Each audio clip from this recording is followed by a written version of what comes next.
이 부의금 정산 문제를 두고 가족들 간에 다툼이 있는 경우에는 법적으로는 어떤 절차로 처리하는 것이 맞는지, 결국 누구에게 들어온 부의금인지가 굉장히 다양할 수 있다. 돌아가신 분 앞으로 들어온 부의금이 있을 수 있고, 배우자나 자녀와 같이 상속인 앞으로 들어온 부의금이 있을 수 있고, 상속인이 아닌 가족들 앞으로 들어온 부의금도 있고, 누구 앞으로 들어온 부의금인지 정확히 알 수 없는 부의금도 있고, 다른 특별한 사정이 있는 경우에 부의금 정산이 어떻게 이루어지는지가 결국 중요한 부분이 될 텐데.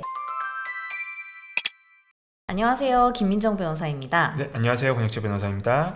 오늘은 저희 상속팀의 권혁재 변호사님과 부의금 정산에 관한 말씀을 좀 드려보려고 하는데요. 장례 절차가 끝나면 장례 비용과 부의금을 정산을 하게 되는데, 가족들 간에 갈등이 심한 경우에는 이 부의금 정산을 두고도 다툼이 많은 경우가 종종 있어요. 그리고 실제로 재판까지 가서 판결까지 받는 경우도 상당히 있는데요. 그렇다면 아마도 가장 궁금하실 만한 부분이, 이 부의금 정산 문제를 두고 가족들 간에 다툼이 있는 경우에는 법적으로는 어떤 절차로 처리하는 것이 맞는지에 관한 부분일 텐데, 그래서 오늘은 이 부의금 정산에 대해서 말씀을 드려보려고 합니다. 권 변호사님, 법적으로는 어떻게 나누는 것이 맞나요? 네, 이게 대법원의 제일 기본적인 입장은 상속인들이 각자 상속분대로 나누어 가져라라는 게 제일 기본적인 입장입니다. 그래서 대법원이 판시했던 내용들을 살펴보면 제일 먼저 부의금은 장례 비용에 먼저 충당을 하라는 거고요. 그리고 다른 특별한 사정이 없는 한 남아있는 것들이 있다라고 하면은 공동 상속인들이 각자의 상속분대로 권리를 나누어 가진다, 이렇게 원칙을 좀 정하고 있습니다. 이런 대법원의 판단을 보면 짧은 내용임에도 상당히 의미 있는 기준들이 숨어 있는데요. 먼저 이 부의금의 성격을 유족을 위로하고 또 장례를 치르는 유족의 경제적 부담을 덜어주는 것, 유족의 생활 안정에 기여하는 것, 이 두 가지 목적으로 증여되는 금전으로 보고 있다는 겁니다. 그래서 원칙적으로는 정리하면 장례 비용에 우선적으로 충당을 하고요. 특별한 사정이 없으면 남는 것은 공동상속인들이 상속분대로 나눠 갖는 거예요. 그런데 제가 다른 특별한 사정 이렇게 언급을 했었잖아요. 반대로 또 해석을 하면은 다른 특별한 사정이 있다면 그 비율대로 나눠 갖는 게 아니라 다른 방법으로도 나누어 가질 수 있다, 이런 취지로 보이는 판단입니다. 그럼 이 다른 특별한 사정이 있는 경우에 부의금 정산이 어떻게 이루어지는지가 결국 중요한 부분이 될 텐데, 구체적인 사례를 소개해드리기에 앞서서 이 부의금이라는 것이 결국 누구에게 들어온 부의금인지가 굉장히 다양할 수 있다. 특히 현대사회에서는 개인적인 친분관계에 따라서 특정 개인에게 부의금을 지급하는 경우가 많기 때문에 돌아가신 분 앞으로 들어온 부의금이 있을 수 있고, 배우자나 자녀와 같이 상속인 앞으로 들어온 부의금이 있을 수 있고, 상속인이 아닌 가족들 앞으로 들어온 부의금도 있고, 누구 앞으로 들어온 부의금인지 정확히 알 수 없는 부의금도 있고, 이렇게 다양한 경우가 있다는 점을 먼저 생각하실 필요가 있습니다.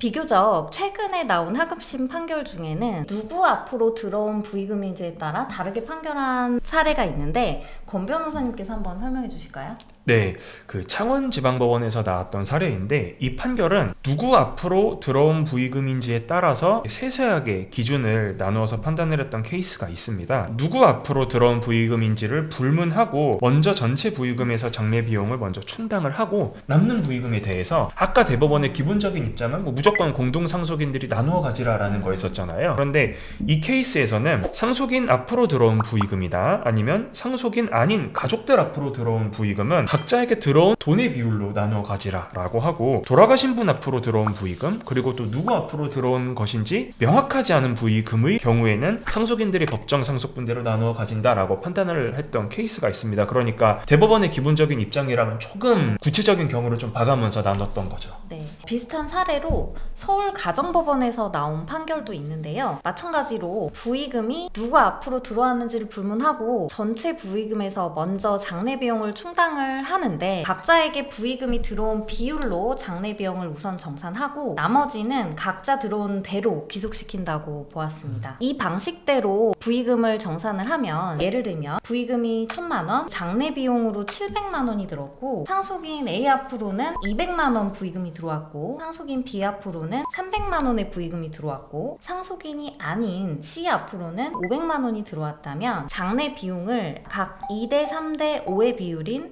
140만 원, 210만 원, 350만 원씩을 부의금에서 부담을 하고 남은 60만 원, 90만 원, 350만 원은 각자가 가지는 것이다 라고 볼 수가 있습니다. 다만 이 판결에서는 누구에게 들어온 부의금인지가 명확하지 않은 경우에는 앞선 판결처럼 상속인들에게 법정 상속분에 따라서 귀속된다 라고 보지는 않고 누구에게 들어온 것인지랑 상관없이 평등하게 분배해야 된다 라고 보고 있습니다. 또 이런 방법과는 전혀 다르게 판단한 판결도 있는데요. 권 변호사님께서 이것도 설명해 주실까요? 네, 이거는 인천지방법원에서 나왔던 판결인데 이 케이스는 상속분과는 아예 무관하게 사실혼 배우자에게 부의금을 귀속시켜 주었던 케이스가 있었습니다. 대부분 아시다시피 사실혼 배우자는 상속권이 없지 않습니까? 기존 대법원의 원칙대로만 계속 적용을 한다면은 사실혼 배우자는 부의금을 받을 권리가 전혀 없어요. 그런데 이 사건에서 사실관계를 보면 원고가 망인의 자녀로 한 20대 초중반 여성이었는데 유일한 상속인이었고 망인이 사망할 때는 한 5, 6년 이상 같이 지냈던 사실혼 배우자가 있었던 케이스였습니다. 부의금이 이래저래 몇 천만 원 정도가 들어왔는데 원고가 망인의 사실혼 배우자를 피고로 해서 상속인인 내가 부의금을 가져야 하는데 왜 당신이 다 부의금을 갖고 있느냐 반환해달라라고 부당이득 반환 청구를 했던 케이스가 있었습니다. 이 사건에서 법원은 피고가 사실혼 배우자로 오랫동안 같이 지냈고 원고는 20대 초중반 젊은이라서 원고가 받았을 부의금은 거의 없는 반면에 피고 몫으로 들어왔을 부의금이 훨씬 많아 보인다 이런 거 다 고려해서 피고에게 부의금이 귀속되는 게 맞다, 피고가 부의금을 반환할 필요가 없다라고 판단을 했던 케이스도 있었습니다. 이 판결과 비슷한 취지로 피상속인의 배우자와 자녀들에게 남은 부의금 전부를 귀속시킨 그런 판결도 있는데요. 이런 사건들의 경우에는 앞서 말씀드린 부의금의 성격이 유족의 경제적 부담을 덜어주고 생활 안정에 기여하는 목적으로 증여된 돈이라는 점, 이 점을 중점적으로 보아서 피상속인과 생계를 같이 한 사람이 누구이고 피상속인의 사망으로 인해서 생활에 어려움은 없는지 이런 부분들을 더 고려해서 판단한 것이라고 볼 수 있습니다. 그럼 결론을 내보면 어떨까요? 네,